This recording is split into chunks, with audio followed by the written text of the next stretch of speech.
12 orang itu pas khutbah Jumat. Nabi khutbah Jumat kemudian bubar, tinggal 12 orang. Ya, tinggal 12 orang. Setelah itu sholat khutbahnya bubar, kemudian yang 12 itu betah mengikuti khutbah Nabi, wa taraku kaqaima. Mereka meninggalkan. Setelah itu ditanya, kenapa kalian meninggalkan Rasulullah khutbah Jumat? Ya Rasulullah, kalau Jumatan kan sudah sering, tapi kalau konser kan jarang-jarang. Itu aja Rasulullah nggak marah, apalagi kita. Tapi hanya sekali ya. Begitu, Mas Fatut. Oke, baik, singkat padat Ustaz ya, karena masih banyak. Oke, selanjutnya, kalau kita piknik jarak tempuh kita itu 40 kilometer, boleh nggak di jamak Ustaz? Zuhur dengan asar. Setengah safar itu ya. Setengah safar itu. Setengahnya Itu kan separuhnya. 80 90-an ya. 80 sekian. Itu tidak tidak boleh melaksanakan sholat jamak qashar karena belum sampai masafahnya. Sholat biasa itu. Oke, baik. Selanjutnya Ustaz. Kalau kita mendengarkan adzan sambil mengerjakan sesuatu, bagaimana hukumnya Ustaz? Apa-apa itu tetap dijawab. Yang penting menjawab. Dan tangan kita bergerak, ya, bergerak kemudian lisan kita menjawab. Karena yang dimaksud itu diam itu lisannya itu tidak banyak berbicara. Tapi kalau kepalanya bergerak, tangannya bergerak, itu kan normal ya. Yang penting tidak sibuk dengan menyibukkan diri sehingga lupa tidak menjawab adzan. Sebab kalau kita itu menyibukkan diri itu tidak menjawab adzan. Gitu. Baik, selanjutnya Ustaz. Apa hukumnya bila seorang makmum tidak ikut kunut, padahal imamnya kunut Ustaz? Itu tadi syaratnya itu harus ikut namanya paket, ya namanya paketan itu ya harus ikut yang imamnya. Itu Imam Syafi'i ya imam top kan. Itu begitu sholat di daerahnya Imam Abu Hanifah ya nggak kunut. Alasannya apa? Ini areanya Imam Abu Hanifah. Loh yang imam saja hafal ribuan hadis itu melakukan itu, masa kita yang nggak hafal sama sekali lebih hebat dari Imam Syafi'i? Sudah ikuti aja imamnya sampai selesai. Jangan kemudian malah dirasani imamnya. Ini ternyata imamnya tidak sesuai dengan Rasulullah. Lah memang kamu siapa? Nggak ikut imam malahan. Nah, itu. Gitu Mas. Baik. Pokoknya ikuti imam. Selanjutnya Ustaz. Kita tetap mengikuti imam ya Bapak Ibu. Jika seorang imam batal sholatnya dan terpaksa menghentikan sholatnya, bagaimana sholat selanjutnya? Siapa yang menggantikan menjadi imam Ustaz? Nah itu ada caranya. Kalau imam batal maka makmum di belakangnya itu maju otomatis. Ya otomatis. Kecuali berdua misalkan imam, kamu kentut batal semua. Itu kalau di daerah Cina, di daerah manapun itu biasanya soft pertama itu yang paling depan, paling tengah itu belakangnya imam persis itu adalah orang-orang yang kemampuannya sama dengan imam. Sebab ketika imamnya udzur, misalkan jatuh, meninggal dunia, jatuhlah, pingsan, itu otomatis yang di belakangnya itu maju. Tapi kayaknya di Indonesia itu belum, pada umumnya masih belum ya. Kalau masjid-masjid besar sudah iya. Kalau di Indonesia buyar semua, ulang, gitu. Oke, baik. Selanjutnya, Ustaz. Nah, kalau imam laki-laki dan makmumnya wanita, terus ada kesalahan imam, bagaimana cara makmum mengingatkan imam, Ustaz? Kalau Oke, terima makmumnya kasih. laki perempuan. Kalau umumnya kan kalau perempuan sama perempuan kalau mengingatkan itu menggunakan apa namanya, gini misalkan ya, kalau laki-laki itu kan menggunakan suara subhanallah. Nah, ya. Kalau perempuan tetap sebagai seorang perempuan statusnya seorang perempuan walaupun imamnya laki-laki. Misalkan salah tetap menggunakan status wanita itu bukan menggunakan suara. Soalnya bermasalah nanti suara. Wah ini suaranya kok merdu. Wah, akhirnya imamnya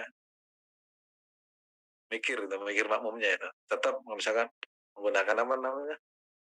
Isyarat, Ustaz. isyarat. Oke, baik. Selanjutnya, Ustaz. Bagaimana yang masjid tingkat lalu yang masjid tingkat lalu yang tidak muat sholat di aula, ada lantai bawah, boleh ke Ustaz? Atau bisa pakai layar yang nyambung dengan imam? Itu kan di Masjidil Haram gitu semua, tingkat 3 itu. Yang penting posisinya makmum itu tidak di depan imam itu. Mau ke atas mau ke bawah, itu yang penting posisinya itu tidak di depan imam. Masjidil Haram kan gitu, lantai bawah itu di bawah bedroom ya, terus lantai dasar, kemudian sampai lantai ketiga itu semuanya di belakang imam. Coba posisi kita perhatikan, kalau pas waktu adzan itu pas di depannya imam, lurus Ka'bah itu kan dikosongkan. Karena tuh syarat sahnya sholat itu tidak boleh posisi makmum itu mendahului imam. Itu kosong itu. Ka'bah itu lurus pada posisi imam. Gitu Mas. Baik, selanjutnya Ustaz. Bolehkah kita bermakmum yang imamnya anak-anak namun bacanya lebih baik Ustaz dari kita? Nah, syaratnya itu harus balik. Balik ya. Kalau kita makmum dengan anak-anak, ya, dulu waktu saya dengan anak saya, itu saya suruh ngimami, tapi sebenarnya saya sholat sendiri, melatih. Malah sholat sunnah. Ya. Ayo sholat bareng, bukan sholat berjamaah, ayo sholat bareng.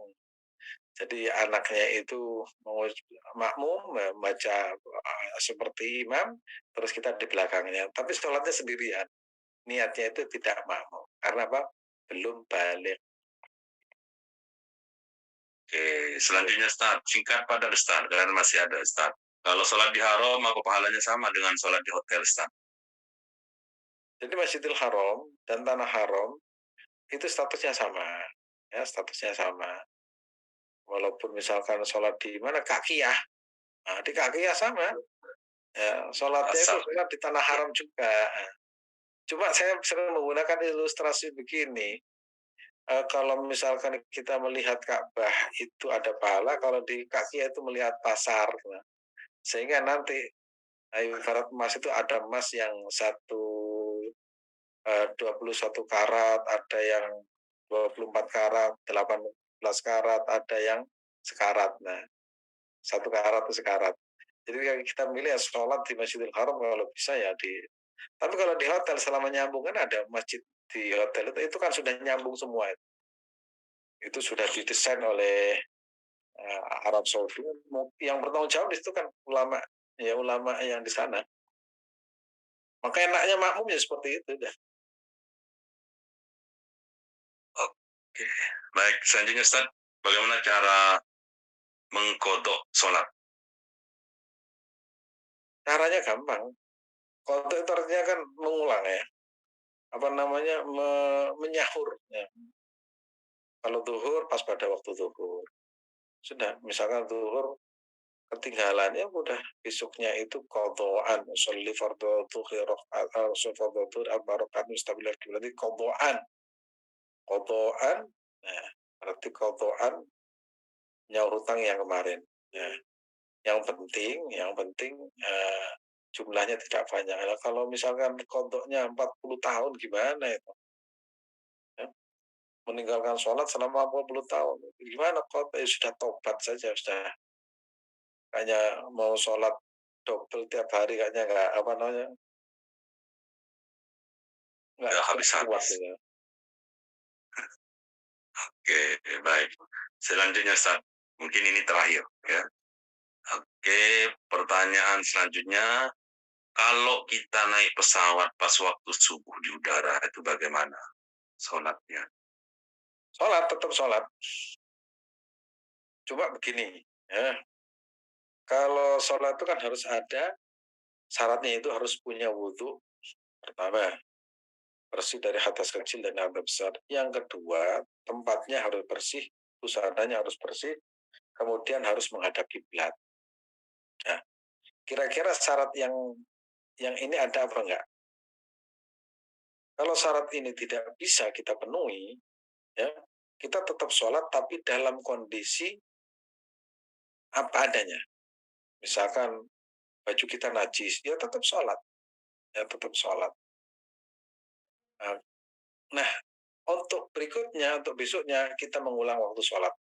Maka sholat yang kita kerjakan pada waktu adalah sholat lihurmatil waktu. Karena menghormati waktu, pada waktu itu waktu sholat, maka kita tetap sholat. Kalau absen itu gini kira-kira, kita itu diabsen oleh Allah, tetap hadir pada waktu itu kita dalam keadaan sholat. Tapi dalam keadaan ya tidak sempurna. Untuk menyempurnakan namanya sholat i'adah, sholat mengulang pada waktu yang sama besok harinya. Itu biasanya kalau pulang dari Mekah itu rata-rata subuh itu ya kelewatan ya di situ. Nah, kita tahu waktu tapi kalau kelewatan tertidur ya itu namanya menjadi kodok. Ya. Jadi kalau kelewatan tertidur itu menjadi kodok. Kalau kita nggak tertidur itu tetap melaksanakan sholat. Lah besoknya kita ulang namanya sholat i'adah. Nah, ini apa namanya perbedaannya ya? Kalau ketiduran, misalkan Mas Watu dari Mekah mau pulang ke Indonesia, naik pesawat Garuda. Begitu nyampe di pesawat tertidur sampai tempat, berarti dia itu akan kehilangan sholat subuh. Maka sholat subuhnya besoknya harus dikodok. Nah, tapi misalkan yang lain itu terjaga. Ini jam berapa? Ini jam 3. Oh ini di informasi ini sudah masuk waktu subuh. Siapa yang mau melaksanakan sholat maka sholat. Tapi berkali-kali ke kamar mandi, ke toilet sehingga celananya itu najis, ya semuanya najis. Sholat tetap sholat, ya namanya sholat hormat waktu, sama sholatnya, cuma besoknya namanya sholat i'adah mengulang. Ya, paham ya di sini sama-sama mengulang cuma namanya berbeda. Satunya qadha, satunya i'adah. Satunya penyebabnya karena tertidur, satunya sebabnya karena bajunya kotor dan najis. Begitu Mas Asud. Jelas insya Allah Ustaz. Namun pertanyaan terakhir Ustaz, kalau niat kita itu bangun subuh, ada niatannya ingin mengkodok Ustaz, nanti saja siang, nanti saya kodok aja, boleh tidak Ustaz seperti itu? Nggak boleh. Itu kan eh, absennya hari itu kok misalkan kita mau menghadap pimpinan, terus pimpinan kita janjikan, nanti aja Pak Pimpinan, saya masih sibuk. Nah, itu kan pimpinannya kan marah. Makanya sholat itu inna sholat kanat alal mu'minin kita mau tepat waktu karena apa? Dalam kondisi apapun, ya misalkan tubuh kita kotor, itu tetap sholat. Ingin menuju kita itu sungguh-sungguh kita waktu absen ya absen, walaupun kondisi seperti itu. Untuk menyempurnakan itu ulama mengajar namanya sholat i'adah. Gitu. Waktu absen ya tetap absen dalam kondisi apapun. Oke, baik, alhamdulillah ya. Tuntas sudah ya Bapak Ibu. Nanti bagi yang belum dibacakan nanti bisa ditanyakan ulang. Dan insya Allah mudah-mudahan ini masih seputar tetap ya pembahasan soal sholat ya Ustaz. Dengan memang masalah berkaitan dengan ibadah. Intinya Bapak Ibu, ketika nanti ada pertanyaan-pertanyaan yang terlewat misalkan nanti silakan nggak usah sungkan-sungkan dicek ulang. Insya Allah kalau di awal pasti kita bacakan. Kalau di akhir kan melihat masalah waktu, bukan berarti tidak dibacakan, kan juga sudah menunjukkan jam 7 lewat. Baik Ustaz, terima kasih. Mudah-mudahan bermanfaat. Terima kasih Bapak Ibu semuanya. Mungkin lebih abdolnya Ustaz ditutup dengan doa, silakan. Ya, terima kasih ya, mudah-mudahan manfaat, barokah. Ya, mudah-mudahan kita diberikan istiqomah di dalam belajar, istiqomah dalam beribadah, istiqomah dalam berbagai hal yang positif. Dan insya Allah ilmu kita manfaat dan mudah-mudahan jalan surga yang kita tempuh yang beragam itu bisa tercapai ya. Ada yang melalui sholat, ada yang melalui sedekah, ada yang melalui belajar, bahkan melalui wudhu dan mendengarkan azan. Yang penting istiqomah ya. Mudah-mudahan bermanfaat. Bismillahirrahmanirrahim. Hamdan syakirin, hamdan na'imin, hamdan yuafi ni'amahu wa kayf mazida. يا ربنا لك الحمد كما ينبغي لجلال وجهك الكريم وسلطانك. اللهم اغفر لنا ذنوبنا ولوالدينا وارحمهما كما ربنا صغارا. اللهم اعنا على ذكرك وشكرك وحسن عبادتك وافتح لنا ابواب رحمتك وافتح لنا ابواب الرحمه فانت فاتحين. يا رحمن يا رحيم ارحمنا برحمتك يا ارحم الراحمين. يا فتاح علينا افتح لنا ابواب مغفرتك وافتح لنا ابواب رحمتك وافتح لنا ابواب المغفره برحمتك يا ارحم الراحمين. اللهم صل وسلم على سيدنا محمد صلاة تنجينا بها من جميع أهوال الآفات والتقدير العاجل وتطهرنا من السيئات ترفعنا بها عندك على الدرجات تبلغنا بأصل الغايات من جميع خيرات الغايات. سبحان ربك رب العزة عما يصفون وسلام على المرسلين. الفاتحة. من الشيطان الرجيم. بسم الله الرحمن الرحيم. الحمد لله رب العالمين الرحمن الرحيم مالك يوم الدين. إياك نعبد وإياك نستعين اهدنا الصراط المستقيم صراط الذين أنعمت عليهم غير المغضوب عليهم ولا الضالين. Terima kasih. Assalamualaikum warahmatullahi wabarakatuh. Waalaikumsalam.